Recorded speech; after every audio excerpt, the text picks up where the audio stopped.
তুমি এত বড় শশাটাকে নিয়ে চলে এসছো? তোমাকে আমি স্যালাড কেটে দিতাম না? হ্যাঁ মামা, তুমি এত বড় শশাটা একাই খাবে? আর তোমাকে স্যালাড দেবো না, যাও।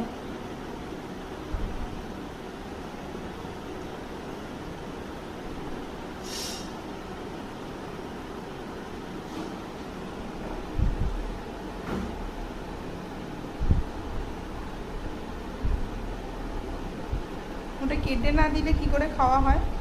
কি করে খাবে তুমি এবার ওটা কেটে না দিলে? তোমার ওইটুকুনি মুখে ঢুকবে ওটা?